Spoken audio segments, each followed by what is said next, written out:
The Vanished Troop. The small town of Mill Creek was known for its peace, surrounded by dense forests.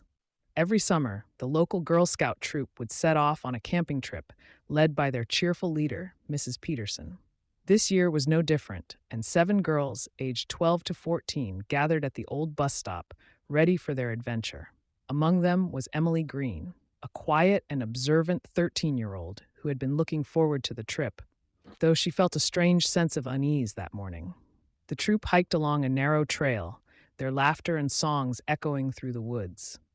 By late afternoon, they arrived at the campsite, nestled by a serene lake. The sun was beginning to set, casting a warm orange glow across the water. As the others helped set up the tents, Emily wandered to the lake's edge. There, half buried in the mud, she found a small silver pendant shaped like a crescent moon. She picked it up, feeling a chill run down her spine, and slipped it into her pocket. That night, the girls gathered around the campfire, roasting marshmallows and sharing ghost stories. Mrs. Peterson told them about the legend of the Forest Watcher, a mysterious figure who, according to local lore, guarded the woods and punished those who wandered too far. The girls giggled nervously, but Emily couldn't shake the uneasy feeling in her chest. The woods seemed darker, and the wind through the trees felt like whispers. As bedtime approached, the girls retreated to their tents. Emily found herself struggling to sleep. She tossed and turned, unable to ignore the stillness that had settled over the campsite. Just as she was beginning to drift off, she heard it, a faint, distant scream. She shot up, her heart pounding, and strained to listen, but the night had gone silent again. She wanted to wake Mrs. Peterson, but convinced herself it was her imagination. Finally, she fell into a restless sleep, unaware that everything would change by morning. When dawn broke, the campsite was filled with panic. Mrs. Peterson's scream echoed across the lake, and as Emily stumbled out of her tent, she saw it. A muddy, crimson-streaked scout sash lying by the water's edge. Rachel, the youngest of the group, was missing. The troop spent the next few hours frantically searching the woods, calling out Rachel's name, but there was no response. Mrs. Peterson, trying to stay calm, gathered the girls and led them back to town to alert the authorities. Sheriff Tom Hendricks, a gruff man who had seen his share of trouble, quickly organized a search team and returned to the campsite, determined to find Rachel before nightfall.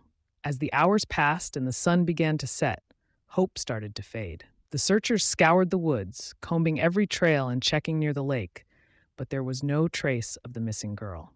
Mrs. Peterson tried to keep the remaining girls calm, though her voice wavered with fear. Emily felt a sinking dread as she clutched the crescent pendant she had found the previous day. She wanted to show it to the sheriff, but something held her back, an unexplainable feeling that it was connected to Rachel's disappearance. Back in Mill Creek, word of the incident spread quickly, and the town was gripped by a sense of fear and confusion. Whispers of accidents, kidnappings, and dark rumors filled the air. Some mentioned the old legends of the woods, and more than a few wondered aloud if the Forest Watcher was more than just a campfire story. That night, Emily struggled to sleep. She lay in her bed, her mind racing with images of the lake, the sash, and Rachel's smiling face. She felt a strange urge to look out her bedroom window, and when she did, her heart skipped a beat. There, at the edge of her yard, stood a shadowy figure, barely visible in the dim light. She blinked, and it was gone, leaving her staring at the empty yard, unsure if she had really seen it. The search continued over the following days, but Rachel was still missing. No clues emerged, and the town began to fear the worst. Emily's unease only grew. The weight of the pendant in her pocket, a constant reminder of the unanswered questions surrounding her friend's disappearance, the pendant's secret. As the search for Rachel continued, Mill Creek was filled with speculation. With no new leads, theories ranged from a tragic accident to a more sinister explanation. Meanwhile, Emily couldn't shake the feeling that the pendant she had found was important. Desperate for answers, she decided to visit the local library after school, unsure of what she was looking for, but driven by an unexplainable need to understand. The library was nearly empty, its usual quiet now feeling almost eerie. Emily approached Mrs. Cartwright, the elderly librarian, and hesitantly showed her the crescent moon pendant. The moment Mrs. Cartwright saw it, her eyes widened, and she led Emily to a back room filled with old, dusty books. She retrieved a heavy, leather-bound volume and began flipping through the pages. Mrs. Cartwright explained that the pendant was tied to an old town legend, one Emily had never heard. Decades ago, a girl named Lilith had gone missing in the woods, much like Rachel. Lilith was last seen wearing a pendant just like the one Emily had found. Her disappearance was never solved, but whispers of the forest watcher haunted the town for years. Some believed the pendant was a symbol, a mark that identified those chosen by the mysterious figure, though the true meaning was lost to time. As Emily listened, she felt a chill run down her spine. The parallels between Lilith's story and Rachel's disappearance were impossible to ignore. What if Rachel hadn't just disappeared? What if she had been taken, just like Lilith? Emily's mind raced as she considered the possibility that the old campfire story of the forest watcher might be real. Determined to find out more, Emily left the library clutching the pendant. She headed straight to Mrs. Peterson's home, hoping the troop leader might know something that could help. But when she arrived, the house was dark and empty. A hastily written note was pinned to the door. Gone to the campsite to continue the search. Emily hesitated, but she knew what she had to do. She grabbed a flashlight and made her way to the campsite, her heart pounding with fear and anticipation. The forest loomed around her, darker and more foreboding than ever. She didn't understand why, but she felt drawn back to the place where everything had begun. Certain that the pendant held the key to Rachel's fate, the forest watcher.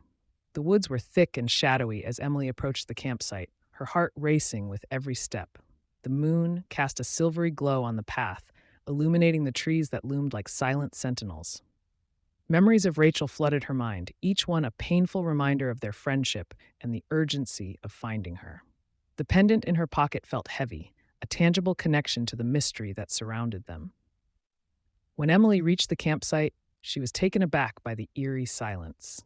The tent stood empty, and the fire pit was cold, its last embers extinguished. She shone her flashlight around, calling out for Mrs. Peterson, but only the sound of her voice echoed back to her. Panic gripped her. Had she come all this way for nothing? Just then, her flashlight beam caught something glinting near the lake. Curiosity ignited a flicker of hope within her as she approached the water's edge. To her shock, she found another crescent pendant, identical to the one she had discovered days before. As she picked it up, a soft rustling sound made her freeze.